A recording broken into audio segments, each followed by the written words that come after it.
नमस्कार विद्यार्थी मित्रांनो, लेट्स स्टडी चला शिकूया या आपल्या युट्यूब चॅनलवर आपल्या सर्वांचं स्वागत आहे.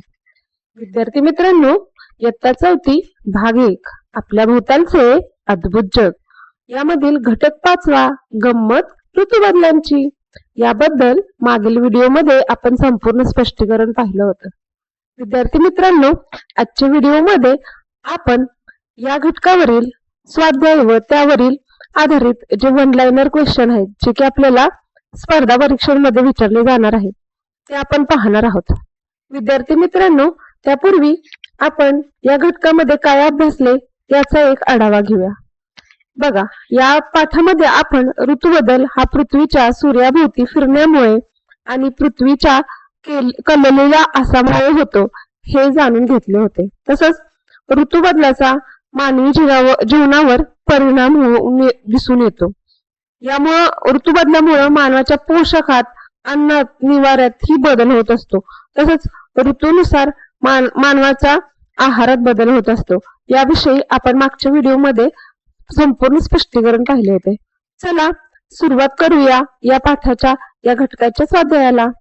प्रश्न पहिला, रिकाम्या जागी योग्य शब्द लिहा.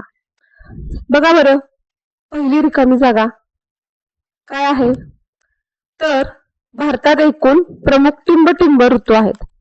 भारतात एकूण प्रमुख टिंब ऋतू आहेत. किती ऋतू आहेत बरं? भारतामध्ये एकूण 3 ऋतू आहेत. अगदी बरोबर, भारतामध्ये एकूण किती? 3 ऋतू आहेत. कोणते आहेत बरं? उन्हाळा, पावसाळा आणि हिवाळा. अधिक ऊर्जा देणारे पदार्थ टिंब ऋतूमध्ये खातात. अधिक ऊर्जा देणारे पदार्थ म्हणजेच काहीतरी उष्णता देणारे पदार्थ कोणत्या ऋतूमध्ये खाल्ले जातात? सांगा बघू. तर अधिक उष्णता देणारे किंवा ऊर्जा देणारे हे पदार्थ हे हिवाळा या ऋतूत खाल्ले जातात. कोणत्या? हिवाळा. बघा, पृथ्वीच्या सूर्याभोवती फिरण्यामुळे व पृथ्वीच्या कललेल्या आसामुळे टिंब होतात. तर या ठिकाणी टिंब आपण टाकून घेऊया. बघा बरं, काय होतात? तर पृथ्वीच्या कललेल्या आसामुळे व सूर्याभोवती फिरण्यामुळे ऋतू बदल होतात. काय बदल होतात? तर ऋतू बदल. ऑप्शन क्रमांक अ हे प्रश्न 3चं उत्तर आहे. रिकाम्या जागा 3चं उत्तर आहे. रिकामी जागा 4, प्रत्येक मुख्य ऋतूचा कालावधी टिंब महिन्यांचा असतो. प्रत्येक मुख्य ऋतूच्या कालावधी टिंब महिन्यांचा असतो. किती महिन्यांचा असतो सांगा बरं? तर प्रत्येक मुख्य ऋतूचा कालावधी हा 4 महिन्यांचा असतो. किती महिन्यांचा असतो? तर बघा कसं, जून, जुलै, ऑगस्ट, सप्टेंबर या 4 महिन्यात कोणता ऋतू असतो? तर या 4 महिन्यामध्ये पावसाळा असतो. सप्टेंबर, ऑक्टोबर, नोव्हेंबर, डिसेंबर, जानेवारी या महिन्यामध्ये काय असतं? तर या महिन्यामध्ये हिवाळा असतो. तसंच मार्च, एप्रिल, मे, फेब्रुवारी, मार्च, एप्रिल, मे ह्या 4 महिन्यामध्ये कोणता? तर उन्हाळा ऋतू असतो. म्हणजे एकूण किती महिने असतात प्रत्येक ऋतूचे? तर एकूण 4 महिने असतात. किती? तर प्रत्येक मुख्य ऋतूचे 4 महिने असतात. चला पुढचा प्रश्न पाहूया. एका वाक्यात उत्तरे लिहा. बर, प्रश्न पहिला, पृथ्वीचा आस किती अंशांनी कललेला आहे? उत्तर, पृथ्वीचा अंश 23.5 अंशाने कललेला आहे. पृथ्वीचा अंश 23.5 अंशाने कललेला आहे. चला प्रश्न दुसरा, जून ते सप्टेंबर. बघा, पृथ्वीचा आस 23.5 डिग्री अंश सेल्सिअसने कललेला आहे. कसा? 23.5 डिग्री अंश सेल्सिअसने कललेला आहे. बघा प्रश्न दुसरा, जून ते सप्टेंबर या कालावधीत आपल्या देशात कोणता ऋतू असतो? बघा बरं, कोणता ऋतू असतो? जून ते सप्टेंबर. जून ते सप्टेंबर या कालावधीत आपल्या देशामध्ये कोणता ऋतू असतो? चला पटपट सांगा, गेस करा. अगदी बरोबर, कोणता ऋतू असतो? तर पावसाळा हा ऋतू असतो. कोणता? पावसाळा हा ऋतू जून ते सप्टेंबर या कालावधीत आपल्या देशामध्ये असतो. बरोबर की नाही? चला पुढे बघूया. प्रश्न तिसरा, सरबत, ताक ही पेय कोणत्या ऋतूत जास्त प्रमाणात प्यावीत? बघा, आपल्या शरीरामध्ये पाण्याचं प्रमाण केव्हा कमी होतं? तर आपल्या शरीरामध्ये पाण्याचं प्रमाण उन्हाळा या ऋतूमध्ये मुख्यत्वे कमी होत असतं. मग अशा ऋतूमध्ये आपल्या शरीराला जास्त आर्द्रतेची म्हणजे पाण्याची गरज असते. मग सरबत, ताक यासारख्या पेयामध्ये द्रव घटकाचे प्रमाण जास्त असते किंवा पाणी जास्त असते. त्यामुळे ही जी पेय आहेत ती आपण उन्हाळ्या ऋतूत जास्त प्यावीत. चला थोडक्यात उत्तरे लिहा. प्रश्न पहिला, ऋतू बदलामुळे मानवी आरोग्यावर कोणते परिणाम होतात? ऋतू बदलामुळे मानवी आरोग्यावर कोणते परिणाम होतात? चला, पहिला आहे ऋतू मान्सून पावसाळा.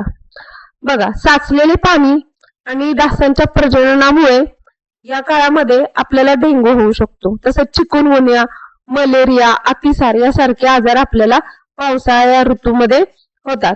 हिवाळा ऋतू, थंड कोरडी हवा नाक आणि घशाच्या श्लेष्मला अस्तरांना त्रास देऊ शकते. व्हायरल आजारापासून शरीराची सुरक्षा कमकुवत करते.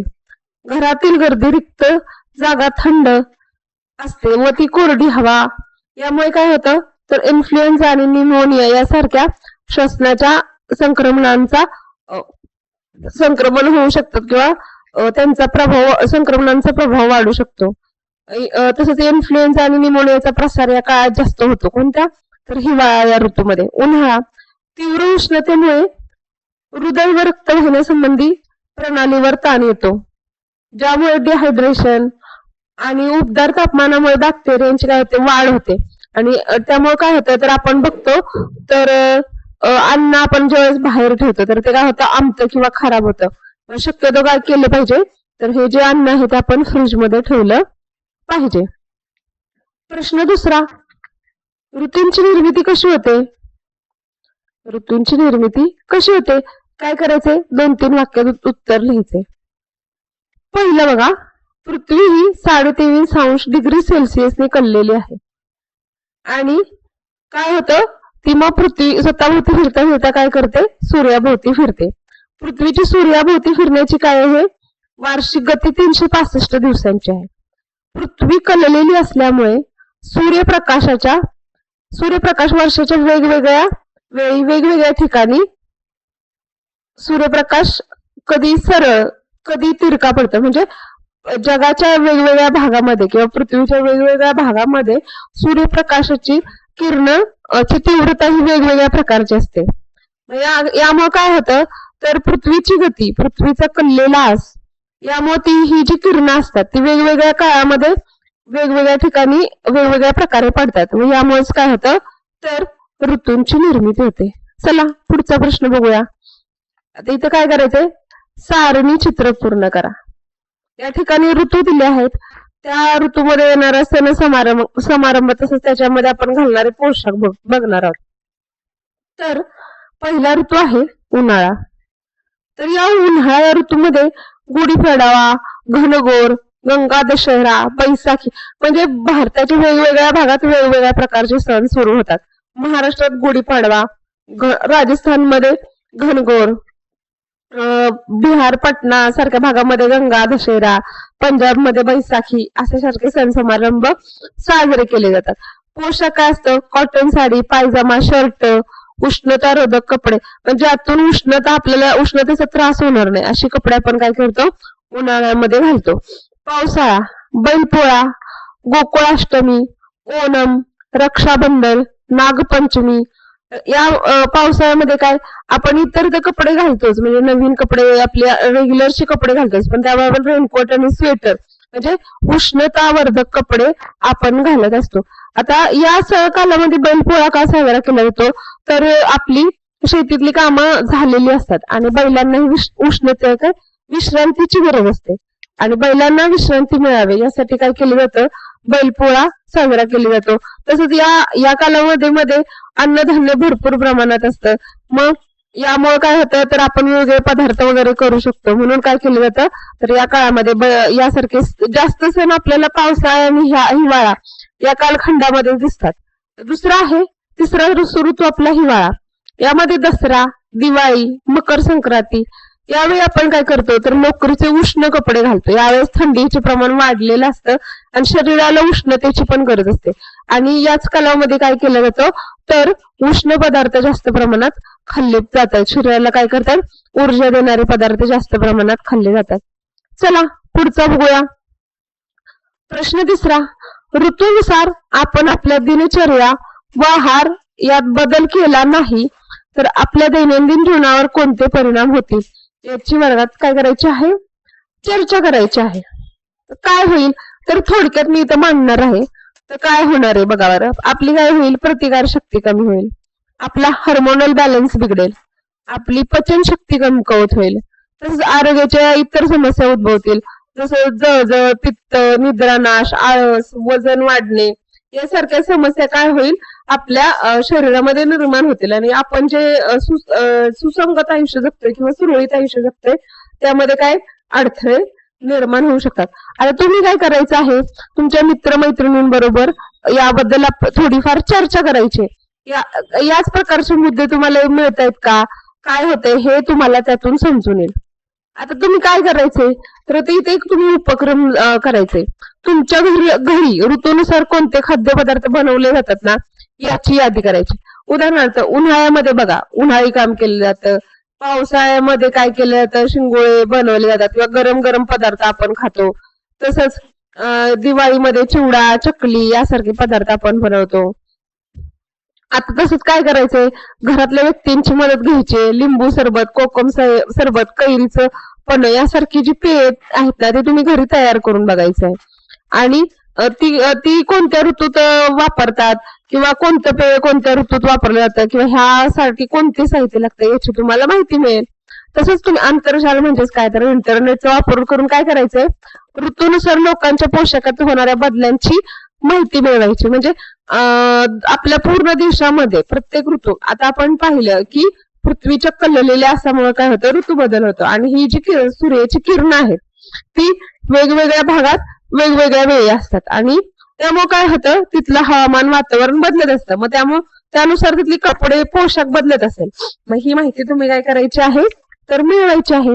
विद्यार्थी मित्रांनो या ठिकाणी आपला हा जो पाठ आहे तो संपत आहे. जर तुम्हाला हे आवडलं असेल तर आपल्या चॅनलला तुम्ही सबस्क्राईब करा, लाईक करा, शेअर करा. आणि इतर काही माहिती असेल एखाद्या नवीन विषयावर जर तुम्हाला माहिती हवी असेल तर तुम्ही मला कमेंट मध्ये सांगू शकता. आणि व्हिडिओ नक्की आवडला असल्यास नक्की आपल्या चॅनलला सबस्क्राईब करायचं आहे. थँक्यू.